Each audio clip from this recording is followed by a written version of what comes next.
Assalamualaikum warahmatullahi wabarakatuh. Waalaikumsalam warahmatullahi wabarakatuh. Nama saya Aceh Ahmad, Pak, dari Sumedang. Terima kasih diberi kesempatan Pak Bayu ke sini. Saya mohon bantuan Bapak untuk bagaimana solusinya begitu. Yang pertama adalah bahwa kami ada pesantren, Pak, baru dibangun, insya Allah. Dan insya Allah untuk tahap pertama ini kapasitas santrinya 50 orang. Alhamdulillah. Nah, cita-cita kami adalah kami ingin memberikan asupan makanan untuk santri itu yang halalan toiban. Nah, toib ini maksudnya adalah makanan-makanan organik. Sehingga santri itu mendapat asupan yang maksimal, baik nutrisi ya berupa hewani maupun nabati itu nanti dari sini gitu, Pak. Kalaupun nanti itu ada kelebihan, maka itu akan kami jual begitu, kira-kira begitu.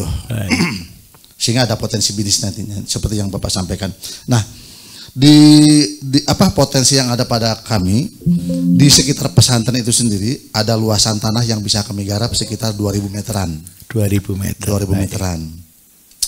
Kemudian ada di lokasi yang lain tapi berbeda kecamatan, kami punya lahan sekitar 2 hektar lebih. Alhamdulillah. Itu berupa pohon jati, Pak. Jatinya itu jati Solomon yang lurus itu. Usianya sudah sekitar 20 tahun. Sudah siap potong berarti. Sudah siap potong. Tapi ada juga yang masih kecil-kecil gitu, Pak, diantaranya. Kemudian kami juga punya sawah meskipun sedikit. Luasannya itu sekitar 1400 meter. Dekat dengan lokasi pondok atau tidak, Pak? Dengan pondok itu lokasinya kalau pakai motor paling 5 menit. Iya. Kemudian bersama dengan sawah itu kami punya kolam juga. Ada 2 kolam yang ukurannya kurang lebih 4 kali 6 meter, 2 kolam.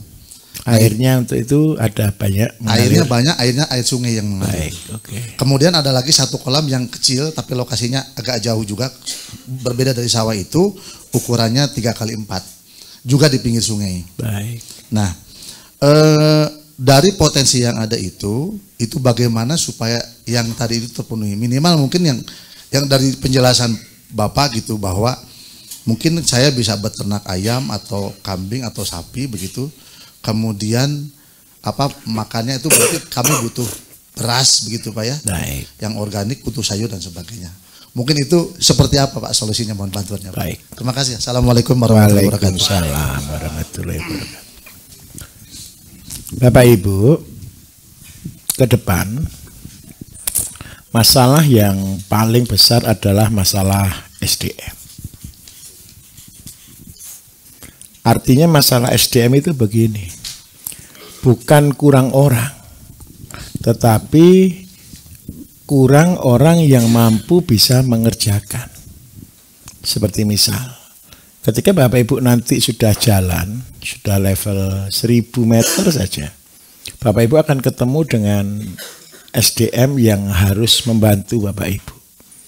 Karena itu saya berharap satu, kalau Bapak Ibu hari ini punya pondok pesantren atau yayasan atau lembaga pendidikan dan lain sebagainya, itu akan sangat efektif.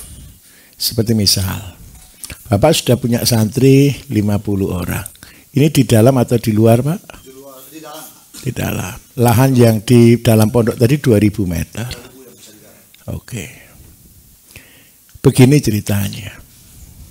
Saya sedang merintis, jadi ada pondok-pondok pesantren Bapak Ibu yang terus terang yang di samping ini. Ini sedang kita rintis sebagai apa, Bapak Ibu? Sebagai tempat untuk persiapan tenaga. Ketika Bapak Ibu besok sudah mulai besar, Bapak Ibu kan pasti butuh seorang manajer, minimal supervisor. Nah, terus yang kedua, di luar sana Bapak Ibu banyak pengangguran yang tidak siap kerja. Nah, di pondok pesantren sendiri, saya minta maaf, hari-hari ini luaran pondok justru banyak sekali yang menganggur. Setelah mereka keluar dari pondok itu mau ngapain? Kalau semua mau berdakwah boleh, tapi akhirnya terjadi gesekan-gesekan yang luar biasa. Nah, karena itu, kalau Bapak Ibu punya lembaga pendidikan atau pondok pesantren, jadikan tempat itu betul-betul sebagai tempat untuk melatih orang.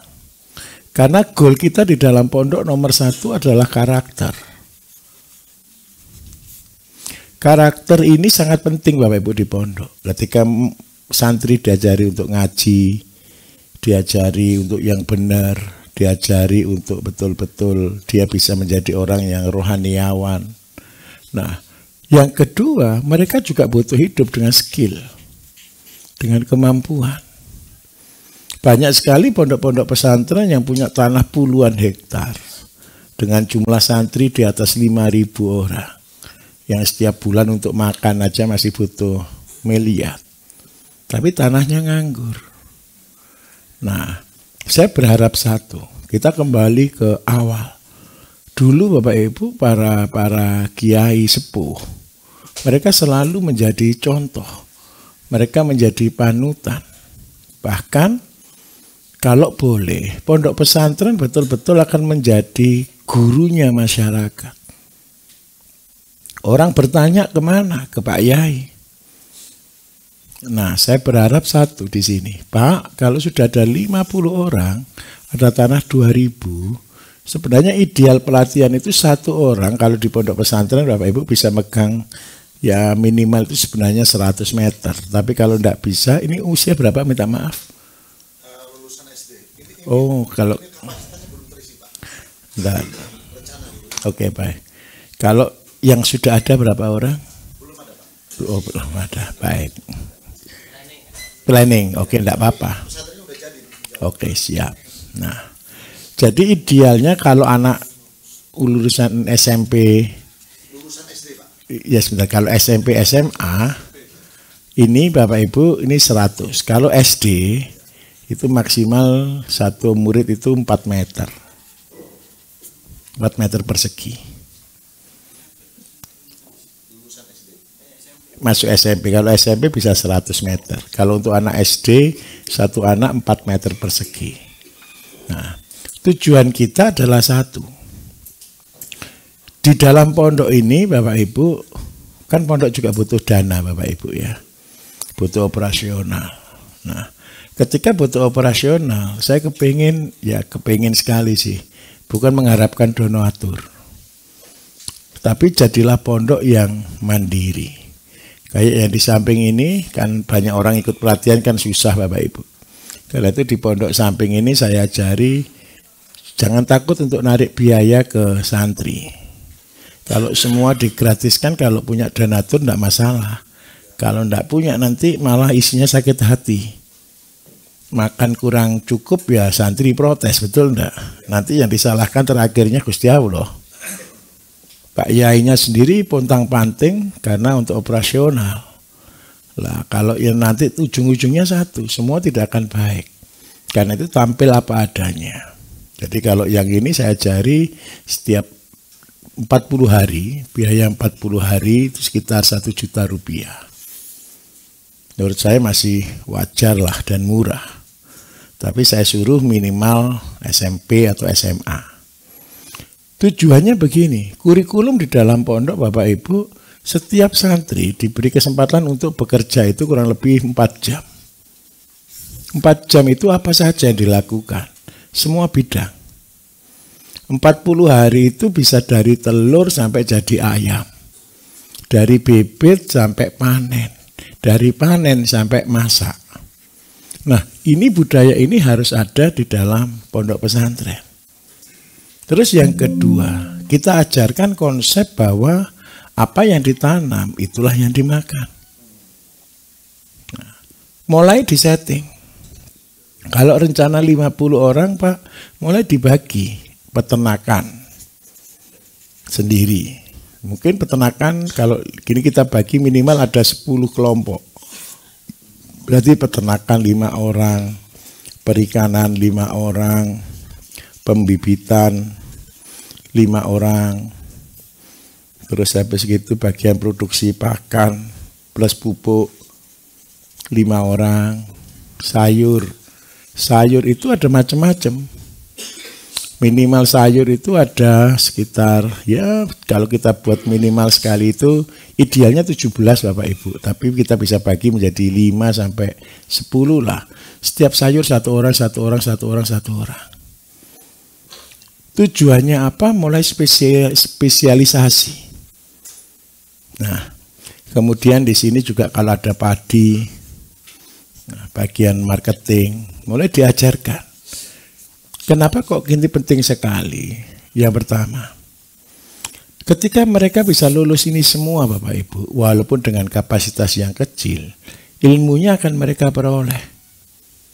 Dan yang kedua, ketika nanti anggap aja mondok selama 3-6 tahun.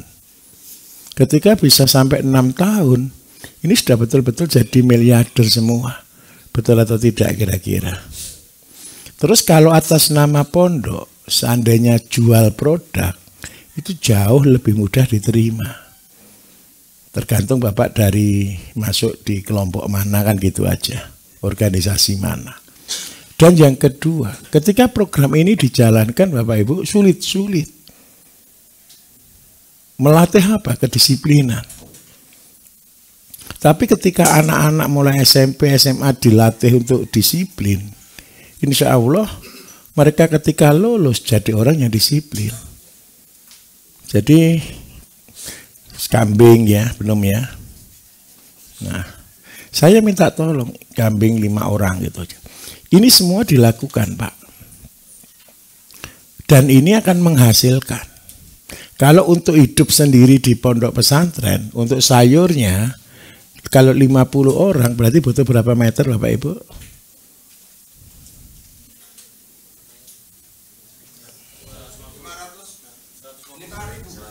Untuk hidup kita butuh 2 meter. Berarti cuma butuh 100 meter. Betul enggak? Terus yang kedua, sisanya bisa dipakai untuk dijual. Sudah operasional. Seandainya kita tentukan, Bapak tentukan bayar 1 bulan 1 juta. Tapi ketika mereka ikut bekerja, penjualan juga dihitung sebagai penghasilan mereka. Paham maksud saya? Kan mungkin ada anak fakir, anak-anak yang betul-betul tidak mampu.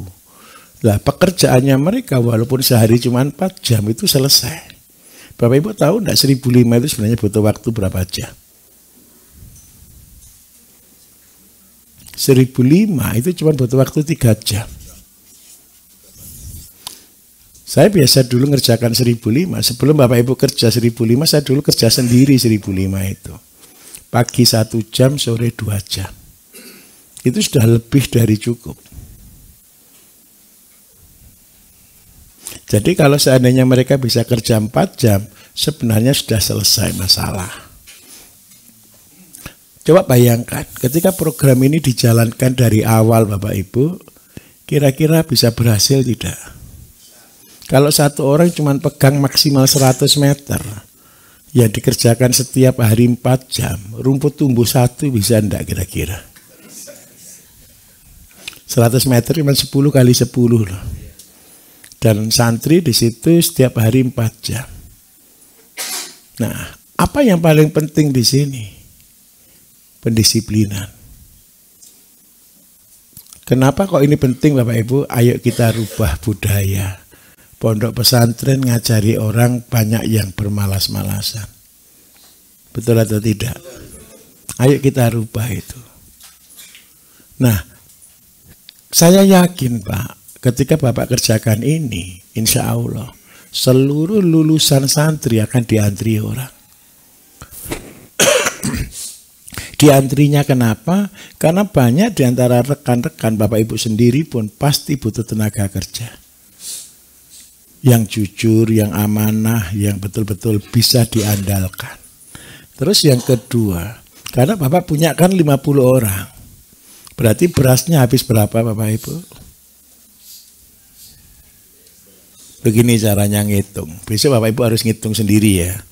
Kalau 50 dibagi 4, ketemu berapa? Anggap aja 13 gitu ya. 13 keluarga. Kali berapa satu keluarga kemarin? 200 kilo gabah ya. Berarti ketemu berapa totalnya? 460. Kalau begitu berarti tanahnya butuh berapa? Kalau pakai sawah modern. Betul tidak? Ketemu berapa ini?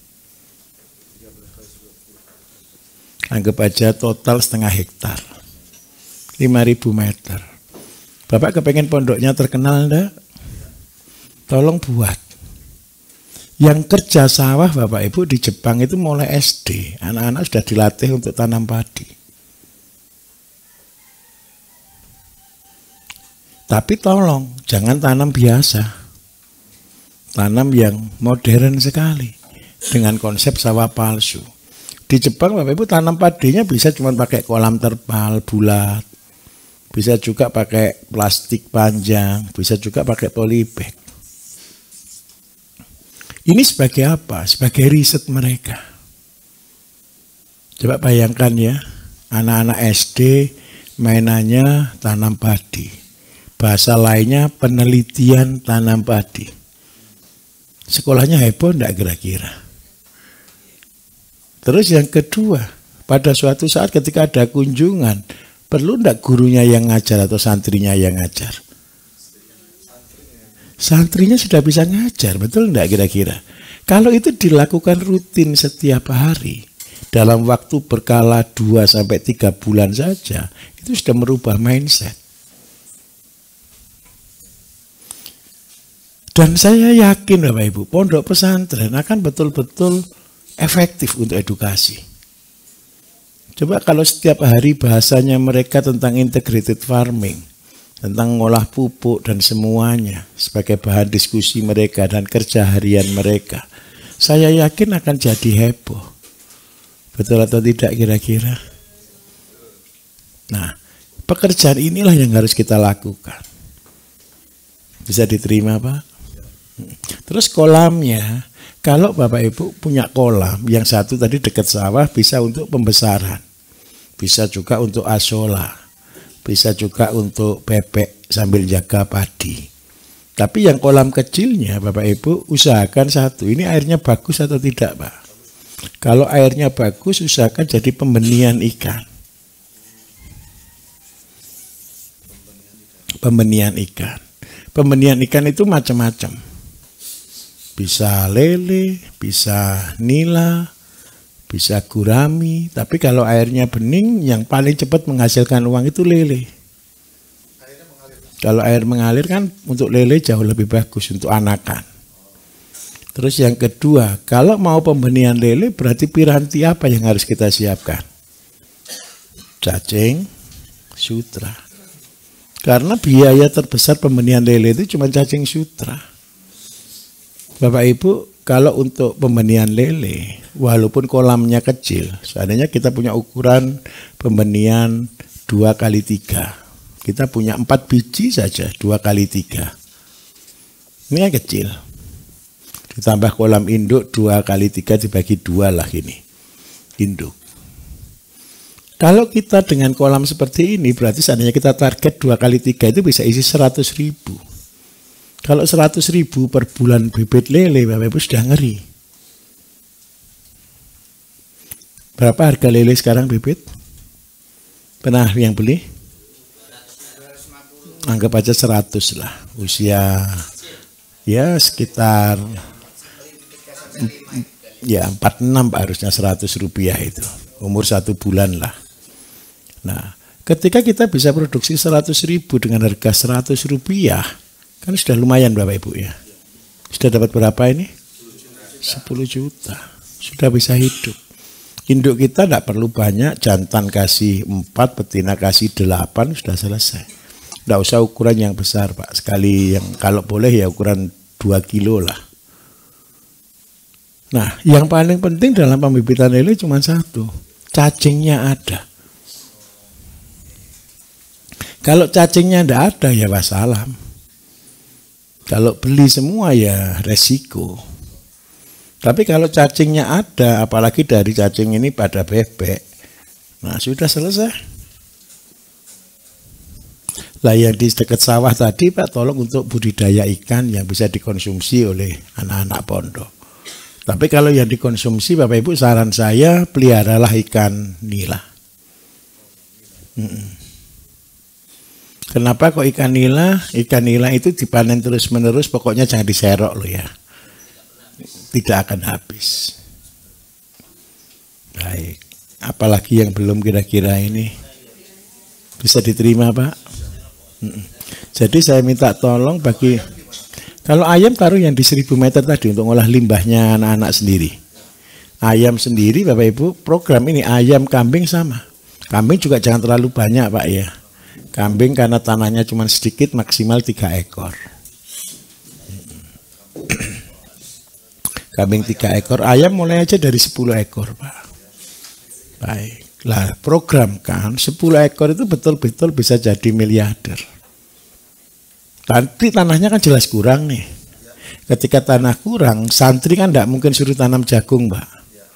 Yang tanam jagung, petani beli aja jagungnya. Oke, siap. Nah, ke depan Bapak Ibu, kalau pondok kayak gini sudah jadi, maka pondok ini akan menjadi jujukan. Menjadi sentral untuk orang-orang belajar. Dan ini mimpi saya. Harapan saya itu setiap pondok pesantren dan lembaga-lembaga sekolah menjadi tempat mencetak tenaga kerja. Karena ngajari pertanian itu bukan pelatihan kayak gini loh Bapak Ibu ya. Pelatihan kayak gini ini cuma membuat orang pinter di kepala saja lah ya. Betul enggak kira-kira? Tetapi kalau mereka bisa 3 tahun di lahan, ini baru betul-betul pintar. Tapi tolong difokuskan, jangan dipaksa semuanya harus bisa. Karena setiap orang itu punya kemampuan yang berbeda-beda. Begitu ya Bapak? Betul, harus dibagi plot. Ini sesuai pilihan mereka, enggak cocok bongkar pasang. Begitu Pak ya.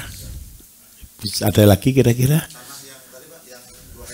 Yang untuk jatinya, kalau untuk jatinya Bapak bisa potong kalau sudah pada waktunya. 20 tahun untuk Solomon kan sudah di atas 25-30 cm middle-nya. Sudah cukup untuk dipotong. Terus yang kedua, kalau dibiarkan sampai tua pasti lupa. Solomon itu rata-rata di atas usia 30 tahun dalamnya lubang. Bapak akan kecewa. Jadi lebih baik potong 20 tahun sudah ideal. Terus yang kedua, tanaman yang kecil-kecil biarkan hidup Pak. Bapak bisa kasih di sini cabai Jawa, dirambatkan di cabai Jawa itu Pak. Cabai Jawa itu merambat Pak, dan dia butuh naungan. Karena dia di sini cabai Jawa ini jati kan termasuk tanaman ragus Bapak Ibu ya. Minta tolong pupuknya yang cukup. Terus yang kedua bisa juga vanili di sini, yang dirambatkan di pohon jati. Betul. Tapi yang paling gampang Pak, kalau tanaman jati cabai Jawa. Betul. Karena ini daerah berarti cukup panas. Bapak beli online banyak Pak. Jangan gini ya, kalaupun butuh banyak, saya minta tolong Bapak Ibu. Seandainya lahan 2 hektar. Berarti seandainya jati, anggap aja jati tanam berapa? 23 atau 33 Pak kemarin? 33 berarti luas tanahnya 233 atau 23? Tanam jarak-jaraknya. 23 berarti 1 hektar kan 1.500 kali 2 kan berarti 3.000 pohon. Kalau 3.000 pohon Bapak Ibu, kalau beli benihnya langsung banyak, mahal.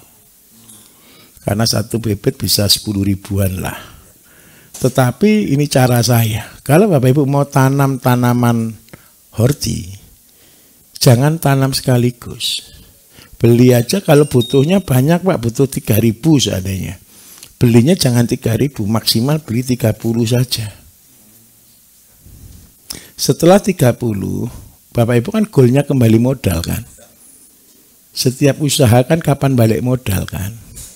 Jadi ketika Bapak Ibu beli 30 bibit, ketika dia sudah ditanam hidup, taruh di polybag atau planter bag agak besar, setelah itu dipotong-potong, Pak.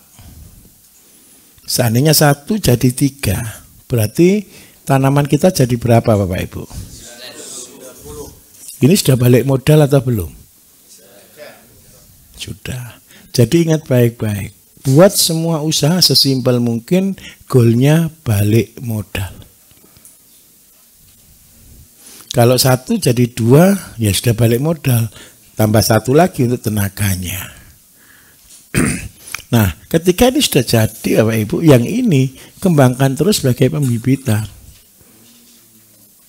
Ketika dia tumbuh 6 bulan lagi sudah tambah banyak, 6 bulan lagi tambah banyak. Akhirnya dalam waktu 2 tahun saja, 3.000 pohon ini sudah penuh dengan cabai Jawa. Ayo kita hitung perbandingannya. Kalau seandainya beli 30, harga 10.000 berapa? 300. Kalau beli 3.000, 3.000 kali 10.000 berapa? 30 juta. Sekarang saya mau tanya, usaha apa sih yang ubah dari 300.000 jadi 30 juta dalam waktu 2 tahun? Tidak ada kan? Nah, karena itu cara kita berpikir harus begini. Bibit mulai kecil aja. Belinya sedikit. Kan cuma nambah waktu 2 tahun saja. Betul atau tidak? Nah, banyak orang lupa kenapa tidak semua. Jangan tergesa-gesa. Pikirkan ini, cari uang 27 juta dalam 2 tahun itu tidak gampang. Karena itu minimalkan modal dari yang ada. Bisa dipahami Pak ya? Nah nanti ketika ini sudah ditanam semua, Bapak tetap akan punya unit usaha pembenihan. Dan nanti kalau nunggu panen kan masih 2 tahun. Nunggu panennya cabai Jawa. Tapi Bapak Ibu sudah bisa panen dulu. Panen apa? Panen bibit. Orang Indonesia itu latah Bapak Ibu. Percayalah. Bapak punya 2 hektar tanam cabai Jawa bisa bagus. Orang tidak akan beli cabai Jawanya. Orang beli bibitnya. Lah kalau Bapak sudah punya kebunnya, sudah punya bibitnya, nanti bibitnya laris duluan. Betul atau tidak kira-kira? Inilah konsepnya seperti ini. Bisa diterima Pak?